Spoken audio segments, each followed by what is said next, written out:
On prend la bobine de fil, on déroule, on tire le fil et on voit bien comment il déroule. Exactement.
J'avais dessiné ce bâtiment qui correspondait exactement à ce que l'on voulait faire à l'époque.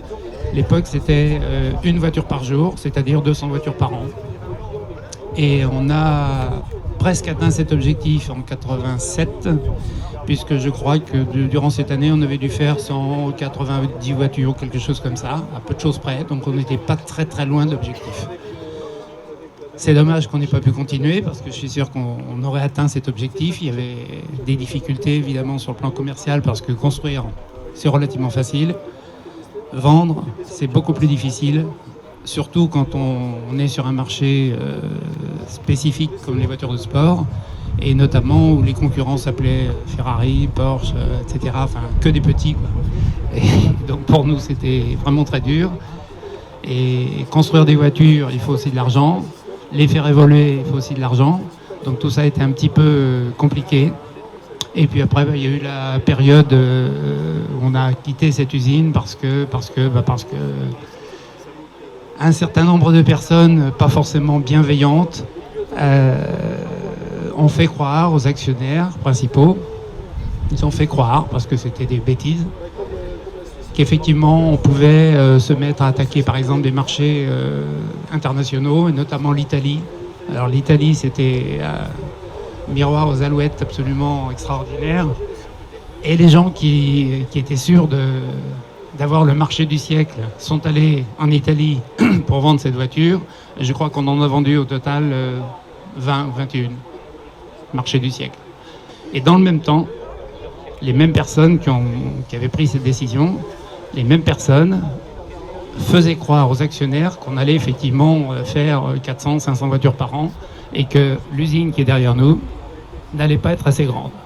Ça a été le motif pour se déplacer sur Couëron, parce qu'il fallait quelque chose de beaucoup plus grand, beaucoup plus spacieux, beaucoup plus performant pour construire tout ce qu'on allait vendre. Manque de chance, il n'a jamais été fait autant de voitures que dans cette usine qui est derrière moi. La plus grosse année, ça a été donc en 87, et il n'a jamais été fait autant de voitures. Donc voilà un petit peu l'histoire. Après, le déplacement à Couëron, ça n'a pas empêché effectivement de faire d'autres voitures, notamment une très belle et la succession sous la direction de Hubert Ronnel. Et Hubert Ronnel, ça a été celui qui a financé vraiment une grande partie avec ses propres deniers mais qui était passionné, qui en avait envie. Et c'est lui qui a financé donc la 300, le modèle 300, qui a été fait sous sa direction et en très grande partie avec son argent, jusqu'à temps qu'il n'en ait plus lui non plus. Et il était obligé de mettre le genou à terre et de laisser. Voilà. Puis après, des offres d'usines vendues, revendues, marques revendues, rachetées, enfin bref, j'en passais des meilleurs, et notamment l'épisode de la Formule 1, c'est-à-dire une idiotie supplémentaire, mais celle-ci absolument grandiose. Là, pour moi, c'en était vraiment trop, et je ne veux pas participer à ce genre de choses, et j'ai parti. Voilà. Donc l'épisode pour moi s'est arrêté à ce moment-là. Et en réalité, la dernière voiture à laquelle j'ai contribué, c'est effectivement la voiture du Challenge, le trophée Venturi, donc qui a été organisé par Stéphane Rattel, qui était lui, là, un très très beau projet, et ça valait vraiment la peine. C'est dommage qu'on ne l'ait pas rencontré quelques années plus tôt, mais on a quand même fait ça. C'est vraiment le dernier projet sur lequel j'ai travaillé, c'est-à-dire développer pour Stéphane Rattel une voiture capable de faire le Challenge Venturi pour les Gentleman Driver Trophy. Et cette voiture-là, on l'a définie en l'espace d'à peu près de 3 mois, donc c'était très très peu, avec un cahier des charges très simple, puisque le modèle c'était la Ferrari F40 à l'époque. Et quand j'ai donné mes consignes à Gérard Godefroy pour qu'il dessine la voiture, il me dit « mais qu'est-ce que tu veux qu'on fasse ?» Je lui dis « c'est simple, tu me fais une F40 ». Voilà. Et il a dû mettre à peu près une demi-journée à faire le dessin. Et puis aussitôt après, on s'est mis à fabriquer modelage, coque, etc., etc., etc. Plus en parallèle, le développement de la mécanique, développement des freins carbone. Et ça, on a fait effectivement la Venturi qui est devenue la 400, qui était un beau projet. Et puis après, derrière, il y a eu effectivement une 600 Le Mans. Donc là, c'était Hubert Ronnel qui s'en est occupé. La voiture 600 Le Mans marchait très très bien. C'était même une voiture performante, très performante.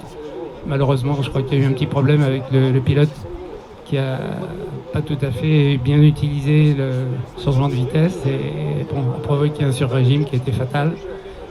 Mais c'est dommage parce que la voiture était performante. Malheureusement, elle n'a pas pu se présenter trop longtemps. Voilà.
Ça, c'est sa première Venturi, achetée neuve à l'usine, au vendeur de l'usine,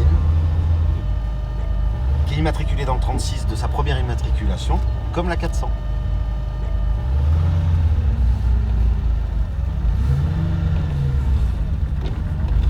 Comme ça, on va suivre la petite. Donc, tu vois, malgré la violence de cette voiture, quand elle est chaude après et qu'on veut accélérer, c'est une voiture qui est extrêmement violente. Et malgré tout, si tu restes dans les bas régimes, avec le moteur 3 litres, c'est une voiture qui est extrêmement douce à conduire.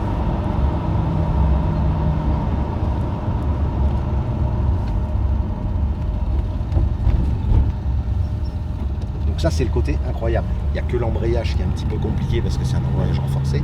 Mais après, le reste, c'est une voiture qui se conduit mais comme un diesel de tous les jours. Et pour l'instant, je me la mets en main. J'ai fait... Allez, en tout et pour tout, avec les essais réalisés sur le véhicule, j'ai dû faire 350 km avec cette voiture. Mais pour l'instant, on lui apporte beaucoup de respect parce que c'est vraiment d'une grande violence. Une fois qu'on passe les 3500 tours, on entend les turbos se mettre en pression, mais de façon très importante. Passer les 4000 tours, elle fait le 4000 à 5000 mais en un rien de temps. C'est violent. et j'ai même pas encore osé passer les 5000 tours. Alors que Tony Boulet vient de m'expliquer qu'en fait le plus délirant c'est de 5 à 6000.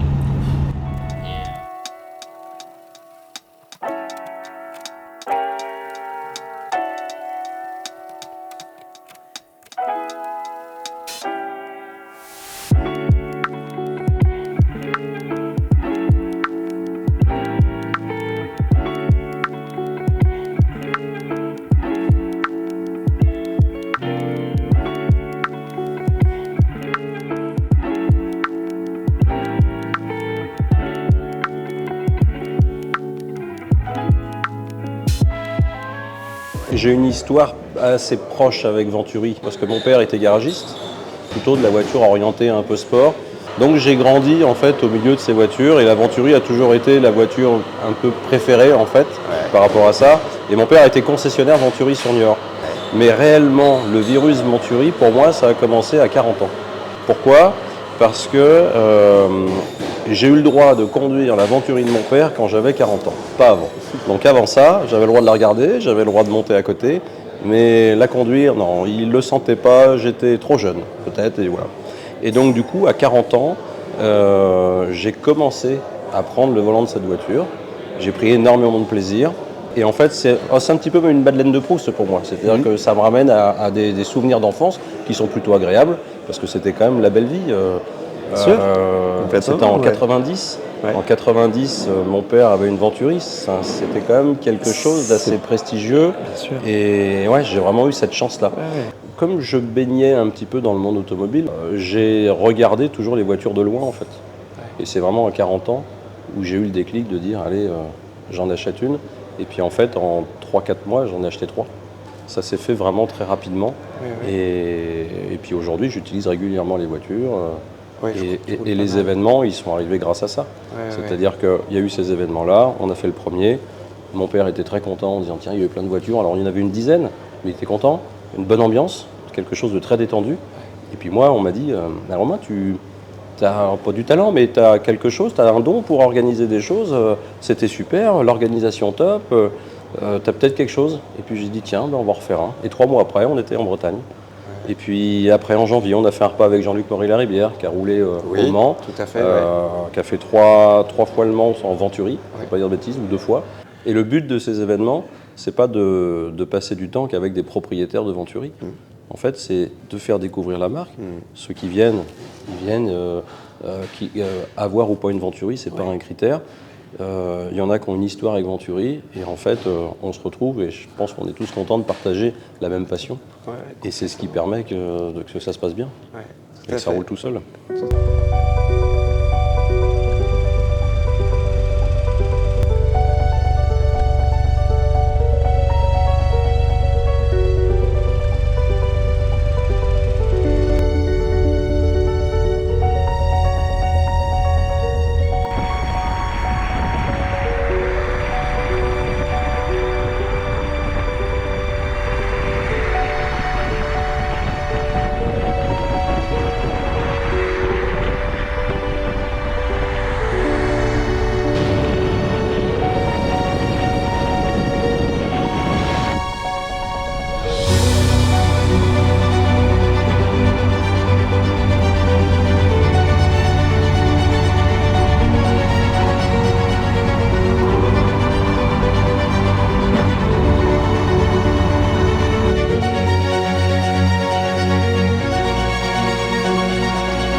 Et j'avais envoyé donc un CV chez Alpine en disant, ben voilà, CV libre, il n'y avait pas d'annonce, il n'y avait rien, CV libre, une offre. Et j'ai une réponse relativement rapide en me disant, écoutez monsieur, votre CV est très intéressant, mais pour l'instant nous n'embauchons pas, et désolé, mais si jamais il y avait une opportunité, bien sûr, bon, très bien, je me suis dit, c'est raté, bon, j'ai envoyé quelques CV dans d'autres endroits, mais il n'y avait pas tellement qui me faisaient rêver, donc en fait, je poussais pas, quoi. Je disais, chez Chrysler, je gagne bien ma vie, je continue. Et puis un jour, j'ai effectivement reçu une lettre de chez Alpine, disons, très surprenant, ça n'arrive jamais, et en disant, ben, écoutez monsieur, on a un poste à créer, et votre CV correspond. Ah, ça, je ne croyais pas mes yeux, c'était 3 mois ou 4 mois après. Bon, je dis, bah, tout de suite, j'y vais. Mais pour la formation, il fallait d'abord que je me forme à l'entreprise à Dieppe, ce que j'ai fait. Formation totalement libre et non conventionnelle, puisque j'étais libre dans tout l'atelier, à faire les photos que je voulais, prendre les notes que je voulais, poser les questions que je voulais partout à tout le monde. Donc c'était pas un travail, c'était vraiment une formation de lire, copier, regarder, en disant ça se fait comme ça, comme ça, comme ça. Et puis entre-temps, ma mission s'est définie en disant finalement tu vas aller au Mexique. On a un changement, une mutation de carrosserie à faire. Au Mexique, on construisait la 108. Et on passait de la carrosserie à 108 à la 110, donc avec les 4 phares à l'avant, etc. Et donc il va falloir modifier les outillages, les moules sur place, etc. Donc tu prends tout ce qu'il faut comme information sur la 110, on te prépare les outillages, on te met dans un avion, tu t'en vas et voilà. Sans parler espagnol, sans rien. Donc j'ai appris l'espagnol pendant ce temps-là. J'y suis resté pendant 4 mois. J'ai fait toutes les transformations, tout s'est bien passé, tout le monde était content. Et je suis resté comme ça pendant 4 ans et demi chez Alpine. Ensuite, je suis revenu en France. Et après, c'était le démarrage de la 310. C'était juste ça faisait juste le juin. La 310 démarrait, était en démarrage. Et elle était à l'état de prototype, définition de prototype. Et rien n'était envisagé pour l'industrialisation. On me dit, mais tiens, on a un homme méthode, il y a moins de travail à l'export. Claude, est-ce que tu pourrais appliquer ton métier? Oui, bon. Donc j'ai envoyé tout de suite, on passait, mais ça se faisait dans l'heure, il n'y avait pas de protocole. Donc dans l'heure, tac, ça y est, je travaillais pour la 310 et c'était bon. Donc j'ai fait tout le démarrage de la 310, première génération, mais toute première, avec beaucoup de difficultés. Et puis après ce démarrage de la 310, c'était dans les années 72, c'est ça, 72. Là, début 73, il y avait déjà quelques difficultés, enfin beaucoup de difficultés même chez Alpine. Ça a été l'arrivée de Renault. Et les standards Renault, avec direction financière, direction technique, etc. Et là, on n'était plus sous l'ère RDL, on n'était plus dans le même mode de fonctionnement. On commençait à passer dans les standards Renault. Et les standards Renault, c'est quand même assez important, imposant, strict, etc., ce qui est normal. Donc ça ne me plaisait plus. J'envoie un CV, comme ça, alors pareil, c'est toujours libre, pas d'emploi, pas d'annonce, rien. J'envoie un CV, voilà ce que je sais faire, voilà ce qui je suis. Et on me répond par télégramme. Il n'y avait pas de messagerie à l'époque. Un télégramme, le lendemain. Veuillez vous présenter à Paris, tel hôtel, tel jour, telle heure. Enfin, c'était le lendemain. Je me dis, qu'est-ce que c'est que ce truc? C'est hallucinant, quoi. On envoie un CV, le lendemain, il y a un télégramme, vous êtes convoqué. Bon, sans me poser de questions, je suis allé à Paris, à l'entretien. Je suis arrivé, il était 17h, enfin en fin d'après-midi, à l'heure où il m'avait demandé de venir. 3 personnes au bar m'attendaient au bar de l'hôtel. Un directeur de division, le chef du personnel, plus je sais pas qui. Et puis, vous êtes monsieur Poirot? Oui. Bon, ben installez-vous, vous voulez quelque chose? Oui, on installe, donc j'ai un entretien au bar, bon, pourquoi pas. Vous avez répondu à notre annonce. Pardon. Là, il y a méprise, je n'ai pas répondu à une annonce. Quelle annonce vous me parlez? Ah bon? Et là, le chef du personnel, il... Ah non, mais c'est le monsieur qui effectivement a répondu, on a reçu sa lettre hier et on a trouvé que ça correspondait à ce qu'on recherchait. Donc on l'a ajouté. Bon, très bien, je comprends, bien. Bon, alors vous faites quoi? Vous êtes qui? J'ai raconté ce que je faisais. Et puis, ben écoutez, monsieur, on vous donne notre réponse là dans les 3-4 jours, mais ça va être très rapide. Parce qu'ils s'étaient déjà fait leur idée. Bien sûr. Ils avaient vu tous les prétendants durant la journée ou l'après-midi. Ils avaient déjà leur idée. Moi, j'arrivais, j'étais le dernier. Alors, souvent, c'est le dernier qui a raison. Exactement. Et j'arrivais le dernier. Eux, j'ai dû leur dire ce qu'ils avaient envie d'entendre. Ça correspondait au profil dont ils avaient besoin. Et puis, 2 jours après, 3 jours après, ils m'ont dit, monsieur, on vous prend. Et je suis arrivé chez Liège, je suis resté 11 ans. 11 ans. Et là, j'ai eu une excellente formation. C'est le moment de votre rencontre avec Gérard Godefroy. C'est à ce moment-là que j'ai rencontré Gérard Godefroy, pendant cette période-là. Enfin, j'ai fait plein d'autres trucs, mais pendant cette période-là, j'ai effectivement fait la connaissance une fois, puis 2 fois à Gérard Godefroy, notamment sur un projet ce qu'on appelle une niche capucine, sur un véhicule transport de chevaux. Oui. La niche capucine qui est au-dessus de la cabine et qui permet de mettre les selles, etc. Et une meilleure aérodynamique également. Donc, j'étais sur un Citroën C35, je crois. Ouais. Et donc moi je m'occupais de la technique, j'avais ça à sortir, et puis lui, Gérard, on voulait que ce soit beau aussi, donc Gérard dit je vais donner un coup de main sur le style. On a fait ça en espace de 48 heures, hyper vite, et d'accord tous les deux, tu as besoin de ça, oui, ok, si tu peux me faire ça, moi c'est trop dur, si tu me facilitais les choses, j'aimerais mieux que le rebord ça aille dans l'autre sens, pas de problème, oui, mais là tu me redonnes 1 centimètre ici, oui, pas de problème. Une véritable osmose. Tout était bien, on se comprenait parfaitement, c'était pas un mot. Lui, ça l'a stupéfait de son côté en disant bon sang, c'est bien la première fois que je travaille avec un technicien qui me dit d'accord sur tout. Puis moi, je me disais c'est pas si dur que ça de travailler avec les gens du style. Bon, ils sont pas tous pareils. Donc, bref, on s'entendait parfaitement. Et puis là, j'étais, comme entre-temps, on a fait d'autres petites choses. Et moi, depuis que j'étais effectivement arrivé à Cerizay, je m'étais dit ça y est, je suis installé, j'ai une maison, j'ai un jardin, voilà, un 3e enfant. Je suis installé dans ma vie, puis maintenant je commence à gagner ma vie normalement. Je pourrais peut-être reprendre mon projet de construire une voiture. Oui. Donc là, j'ai remis le couvert dans mon sous-sol, en ayant considérablement évolué, puisque j'avais la technique alpine en plus. Bien sûr. Et je m'étais dit, le secret de l'alpine, c'est la poutre centrale. Voilà. Donc, je ferai un châssis à poutre comme le centrale. faisait Lotus. Voilà. Donc j'ai refait un châssis poutre centrale dans mon sous-sol, qui n'était pas très élaboré, parce que je n'avais pas tout ce qu'il fallait, mais enfin bon. Un bout de châssis, puis je me suis dit, tiens, il me faut une mécanique. J'apprends une mécanique de golf, je mets la mécanique de golf en centrale arrière, et puis très meilleure direction. Bon, bref, j'ai bâti la mécanique. Puis au moment d'en faire quelque chose de joli, en disant, maintenant, il va falloir attaquer la carrosserie, j'avais fait quelques croquis, mais dont j'étais pas très fier, pas plus fier que ça. C'était plutôt des croquis de dimension, c'est-à-dire habitabilité, les hauteurs de pavillon, les largeurs, etc. Et puis j'ai dit à Gérard, écoute, voilà, j'ai commencé un projet dans mon sous-sol, mais honnêtement, avec ce que je vois, ce que tu fais, toi en carrosserie, et ce que moi je me sens capable de faire, je suis pas à la hauteur. Si tu pouvais me donner un coup de main sur la carrosserie, ce serait quand même vachement bien. Bon, il dit oui, mais oui, ça me plaît, moi aussi, d'autant plus que j'ai quelques dessins, etc. Bon, montre-moi tes dessins. Je dis, moi, je te montre pas les miens, j'ai honte. Il me dit, si, montre-moi. Il me dit, oui, mais c'est quand même pas mal, il y a les dimensions, il y a tout ce qu'il faut, les galbes d'ailes, tout y est. Il me dit, ouais, ça m'intéresse, mais il nous faut un local. Un local, oui. Il y en a quelques-uns, peut-être trop chers, peut-être on ne peut pas se les offrir. J'ai un local qui est gratuit, c'est mon sous-sol. Bon. Effectivement, c'est gratuit, c'est déjà pas mal. Parce qu'on voulait le faire, mais à moindre coût, on ne voulait pas non plus se ruiner. Et puis on a commencé là-dessus, en disant, voilà, on fait ça. Et puis il a fallu rechercher un pare-brise, donc Gérard dit, j'en ai trouvé un qui correspond, une Renault Fuego, c'est ce qu'il me faut absolument. Je connais un copain casseur qui doit avoir ça chez lui. Alors le copain casseur, on a acheté le pare-brise, les vitres latérales, on avait notre surface vitrée. Le reste, j'ai dit, on se débrouillera, on mettra du polycarbonate. Donc on avait la surface vitrée, c'était un point très très important.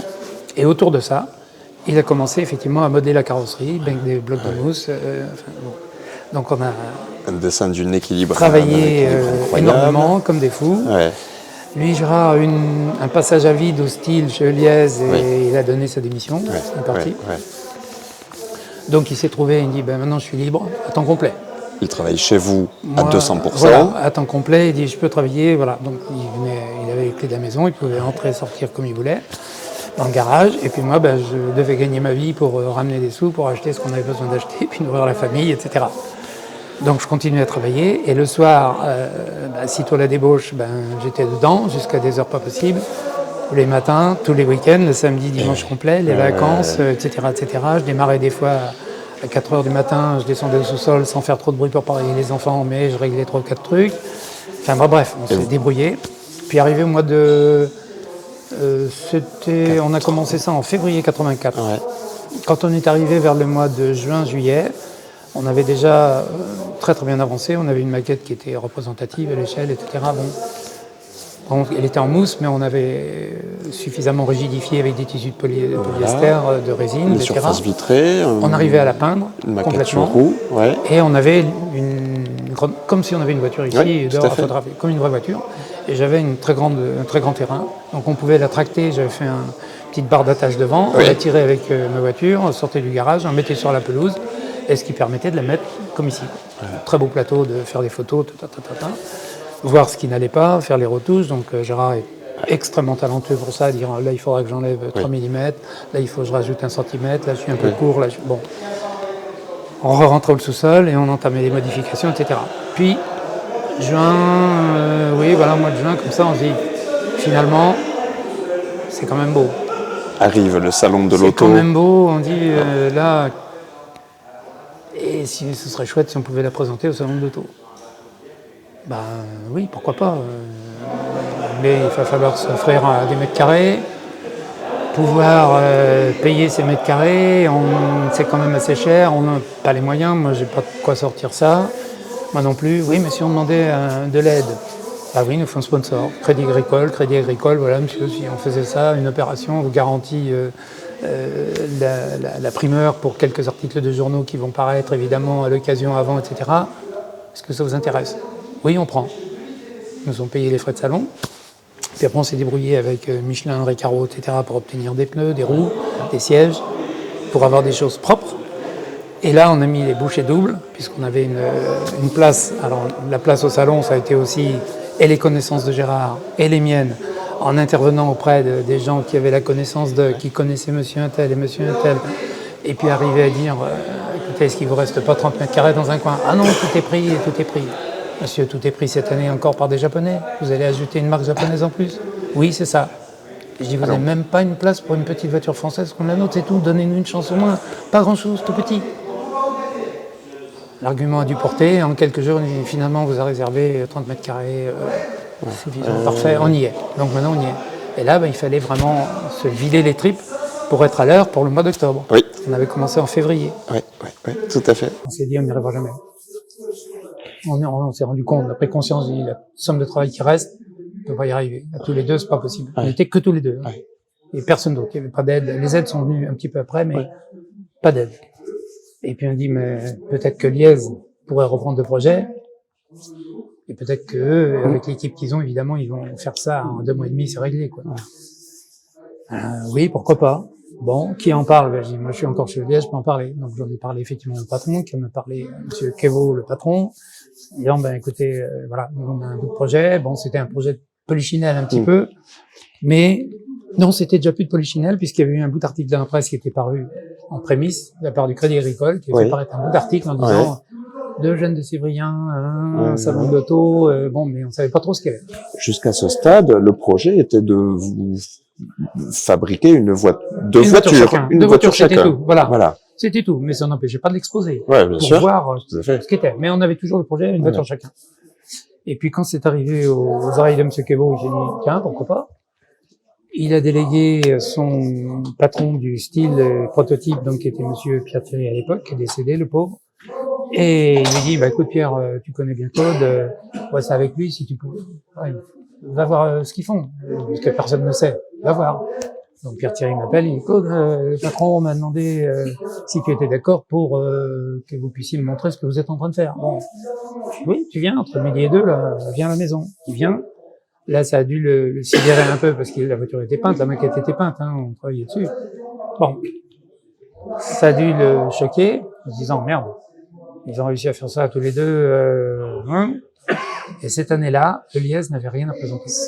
Exceptionnellement. Ils n'avaient rien. Ouais. Il n'y avait pas de projet. Ouais. Ils avaient juste une Renault peinte en blanc, une Citroën en rouge, et puis une Peugeot en bleu. Voilà. Le blanc. Les autos de ses partenaires. Ils n'avaient rien, voilà. Donc, là, j'ai pas eu la suite. Pierre Thierry a dû aller voir monsieur Kevo, lui disant, oh, non, finalement, de toute façon, ce que j'ai vu, ils sont jamais au salon. Ils sont morts. Pas d'inquiétude. Dans ce que j'ai vu, là, ça n'aboutira pas. Ça n'ira jamais plus loin. Faut laisser tomber. Ne t'inquiète pas, faut pas prendre ça. Ok, n'est pas pris. Il dit, non, finalement. Donc, ça me revient par la voie hiérarchique en me disant, non, on n'est pas intéressé. Très bien. Puisqu'on me dit non, je suis comme ça, puis Gérard un peu aussi. Puisqu'il nous dit non, on va faire quand même. Donc là, on a mis les bouchées triples parce qu'elles étaient déjà doubles. Ouais. Et puis, on a réussi pour être présent pour le 4 octobre, à avoir une maquette qui était roulante sur ses 4 roues, Roulante, déplaçable, on pouvait ouvrir les portes, fermer les portes, monter dedans, s'installer, ouvrir les capots, fermer, bon, voir qu'il y avait un moteur, même s'il fonctionnait pas. Et la voiture est partie pour le salon. Mais là, on était vidés tous les deux. Bien sûr. Donc là, il y a eu pendant les 5 derniers jours quelques copains qui sont venus mettre les dernières vis, les ouais, trucs polish, les machins, les trucs, charger la voiture, la transporter, la mettre au salon. Nous, on s'occupait de rien, on n'a rien vu. Ouais. Et ouverture du salon, puis là, on a eu Un succès complètement bombardé incroyable. de tous les gens qui sont venus en disant Vous avez piqué la curiosité de tout le monde. mais d'où vous venez, mais qui êtes-vous, et comment se fait-il, et comment avez-vous fait ça? Non, on a fait ça en s'amusant, hein, on a fait ça chez nous, tous les deux. C'était difficilement crédible. Après, au bout d'un jour ou deux, dès le premier jour, j'ai dit à Gérard, on va changer un petit peu, on va dire quand même qu'il y avait un bon groupe d'amis avec nous, on nous a aidés, parce qu'à deux, c'est pas crédible.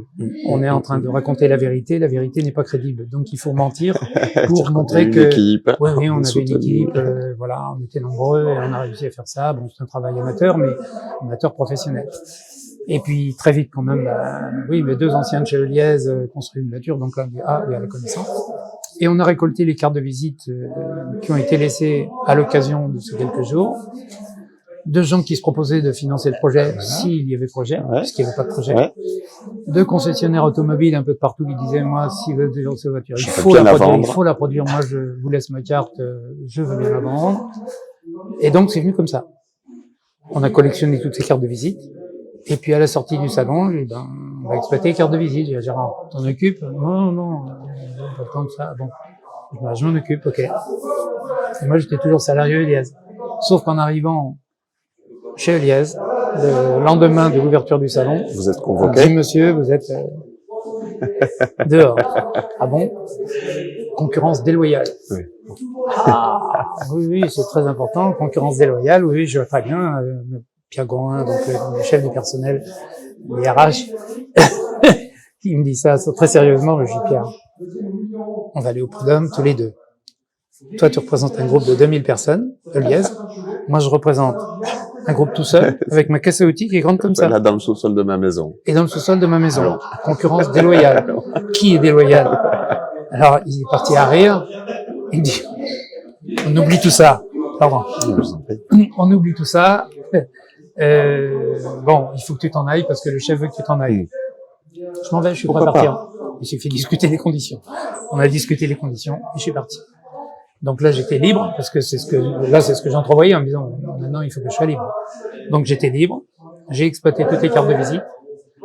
Les premières financières, qui me paraissaient intéressantes. J'ai fait quelques bouts de chiffres.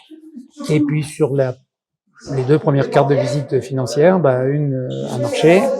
C'était monsieur Hervé Boulan qui me dit, écoutez, votre projet, oui, m'intéresse. Oui, va nous voir à Paris et on en discute. Donc on a discuté des grandes lignes. Il me dit, faites-moi un plan d'exploitation sur 3 ans.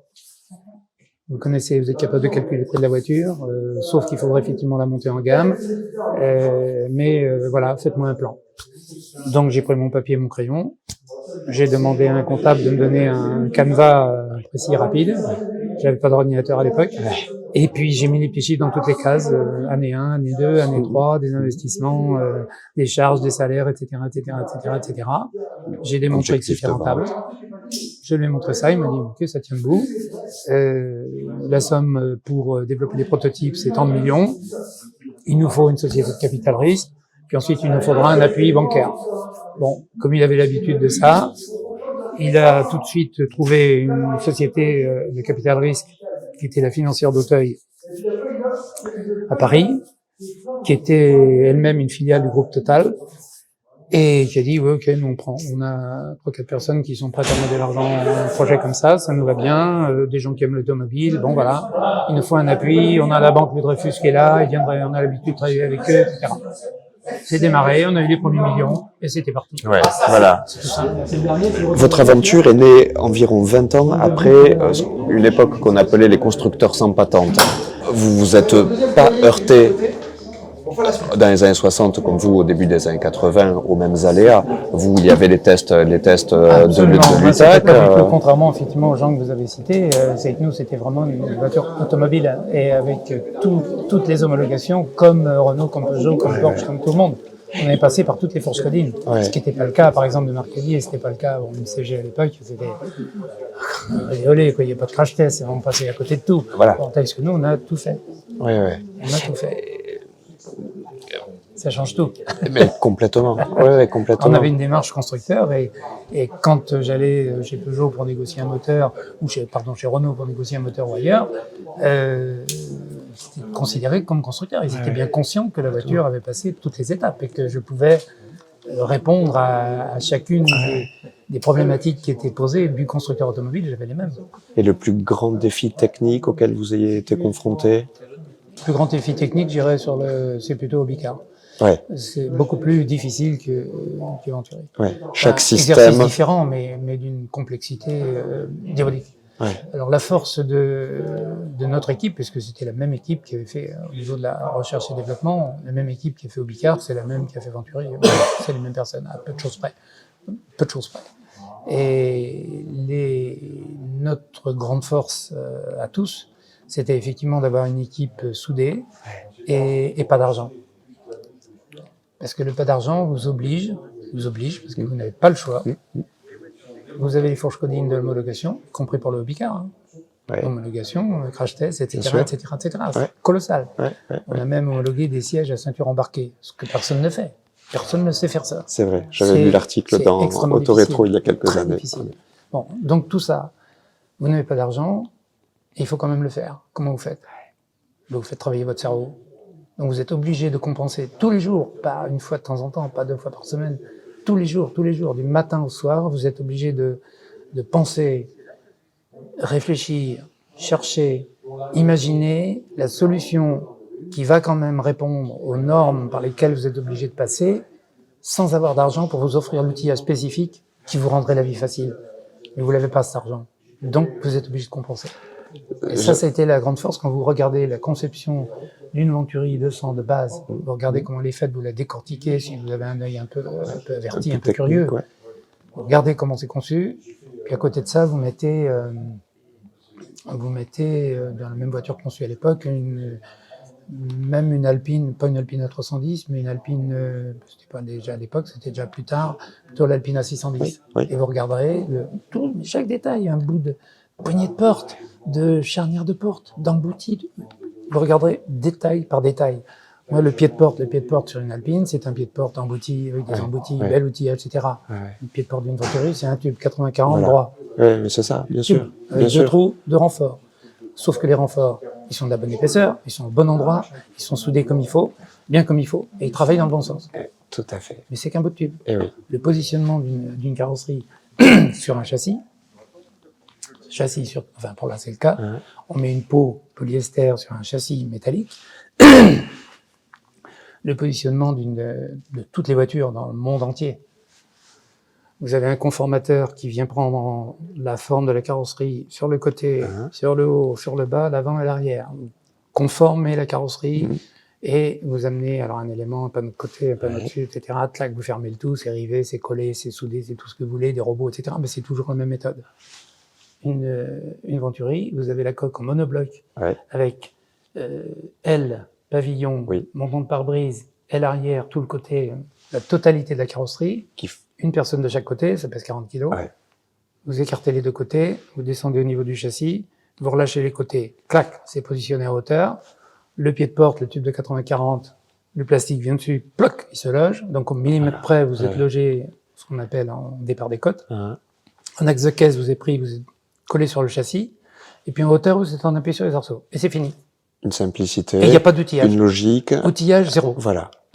Et vous contentez de mettre la colle là où les zones de collage sont prévues. Vous mettez, vous collez. Il y a un exercice des forces qui se fait naturellement, avec un équilibre incroyable. Voilà. Et donc c'est de la longévité. Donc c'est de l'imagination. Parce que j'avais pas de moyens pour prendre un conformateur. Alors que mon métier chez Eliez consistait à dire à chaque fois, on doit faire un conformateur compliqué pour positionner le pavillon. On a une contrainte ici, on va faire des systèmes en plus pour corriger cette contrainte, et on alourdit, et on complique. Et il faut payer tout ça. Il faut payer l'étude, la réalisation, et puis ensuite, c'est moins simple. Voilà. Donc c'est tout ça. Donc quand vous n'avez pas d'argent, vous travaillez différemment. Et votre discours s'applique sur tout domaine. Dans la vie, Ouais. Je vous remercie alors de terminer là-dessus, c'est super. Merci. Voilà.